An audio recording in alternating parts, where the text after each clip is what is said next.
वो कौन है जो आकर ख्वाबों पे छा गया है।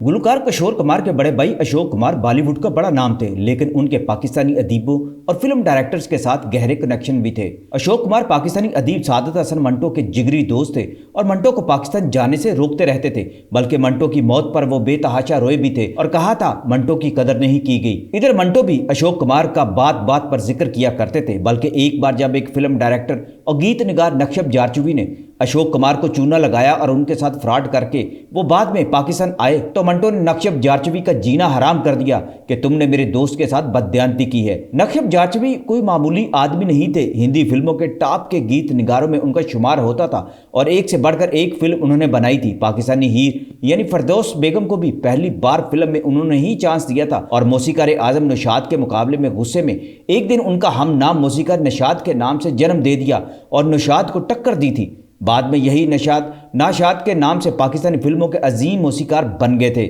नक्शब जारचवी कुछ ऐसे ही थे जो अपने कामों और रवैया से लोगों को हैरान भी करते और उनकी जिंदगियां भी उजेरन कर देते थे। यही काम उन्होंने अशोक कुमार जैसे सीधे साधे अदाकार के साथ किया था। जब अशोक कुमार अपने अरूज पर थे और कोई हिंदी फिल्म उनके बगैर मुकम्मल नहीं होती थी। अपनी फिल्म नगमा की रिकॉर्डिंग के दौरान नक्शब जारचवी ने जो हरकत की थी, बाद में और भी कई प्रोड्यूसर्स और डायरेक्टर ने यही काम शुरू कर दिया था, जिसका आगाज अशोक कुमार के साथ बददयांती करके किया गया था। अशोक कुमार को इंडिया की सबसे बड़ी फिल्मी सनत का एजाज दादा भाई फाल्के अवार्ड दिया जा चुका है। इसके अलावा 65 सालों में उन्होंने और भी मुतअद्दिद फिल्मी अवार्ड हासिल किए। मुख्तसर ये कि कोई भी ऐसा फिल्मी एजाज ना था जो अशोक कुमार ने हासिल ना किया हो। वो यकीनन उन तमाम एजाजात के हकदार थे। ये दिल तुम्हारा, ये राज दिल तुम जानो के न जानो। अशोक कुमार ने अपनी तवील जिंदगी में हमेशा बरतर हैसियत बरकरार रखी और उन्होंने अपनी जिंदगी में माकूल बल्कि भारी मुआवजे लिए और अपने खात्मे तक दौलतमंद आदमी थे। इसकी वजह यह थी कि वो सादगी से जिंदगी गुजारते थे। मुख्तसर सा खानदान था, 3 अफराद पर मुश्तमिल। एक वो खुद थे, एक उनकी बीवी और एक उनकी बेटी। वो बॉलीवुड के पहले सुपरस्टार थे जो तकारीब में शिरकत करने से परहेज करते थे और खुद भी तकारीब मुनक़्क़द नहीं करते थे।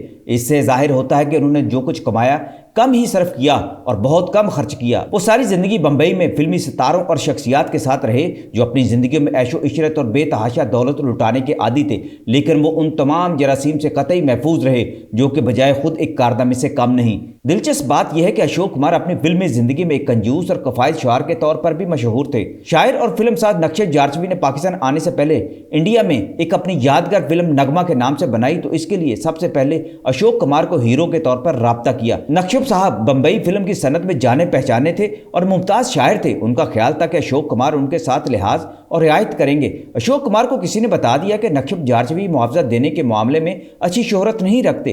अशोक कुमार ने अपने तौर पर चालाकी की और एहतियाती तदाबीर अख्तियार करते हुए मुतालबा कर दिया कि वो हर रोज एक शिफ्ट का मुआवजा 5000 रुपये वसूल करेंगे। ये 1952 की बात है जब फिल्म नगमा के लिए उन्होंने 5000 रुपये सिर्फ एक शिफ्ट के लिए मांगा था और वो इसके हकदार भी थे। नक्शब जारचवी इस बात पर फौरन रजामंद हो गए। उन्होंने एक चालाकी की कि अशोक साहब का सारा काम यकजा करके 2-3 शिफ्टों में मुकम्मल कर लिया। वह 15,000 रुपये अदा करके पूरी फिल्म का काम खत्म कर दिया था। उस जमाने में अशोक कुमार साहब एक फिल्म के 30,000 तक मुआवजा लेते थे, लेकिन नक्शब साहब ने 15,000 में उनका सारे का सारा काम खत्म कर लिया था। इसके बाद अशोक कुमार इस बात के मुंतजर रहे कि उन्हें काम मुकम्मल करने के लिए कब बुलाया जाएगा, मगर उनको बुलावा नहीं आया और फिल्म नुमाइश के लिए पेश कर दी गई। अशोक कुमार को जब उनकी इस हरकत का इल्म हुआ कि उनके साथ धोखा किया गया है तो उन्होंने खामोशी इख्तियार कर ली, मगर फिर नक्शब को बुलाना बंद कर दिया था। देखा जाए तो नक्शब साहब की बददयांती और ज्यादती थी। अशोक कुमार जैसे आला पाया अदाकार का मुआवजा उस दौर में 30,000 से ज्यादा था, मगर नक्शब साहब इस किस्म के तजर्बात करने के आदी थे। नक्शब साहब ने यह हरकत तो कर दी, मगर फिर बाद में जब उन्होंने मजीद फिल्में बनाने का इरादा किया और दिलीप कुमार को कास्ट करना चाहा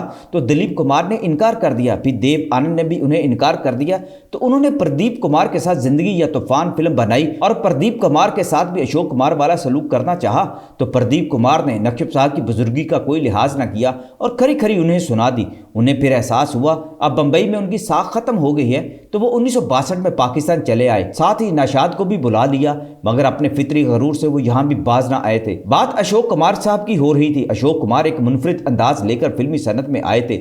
उन्होंने इस कदर तवील अरसा अदाकार की हैसियत से फिल्मी सनत में गुजारा कि एक रिकॉर्ड कायम कर दिया। अपने किरदार शराफत के एतबार से भी वो एक वाज़ह मिसाल थे। सिर्फ एक बीवी के साथ सारी जिंदगी गुजारा किया और मसाली जिंदगी गुजारी। फिल्म स्टूडियो और घर के सिवा कहीं और नहीं पाए गए वो। एक खास बात यह भी थी कि उन्होंने अपनी सारी जिंदगी सिर्फ अदाकारी ही की, ना उन्हें फिल्मसाजी का शौक चराया, ना हदायतकार बनने का शौक हुआ।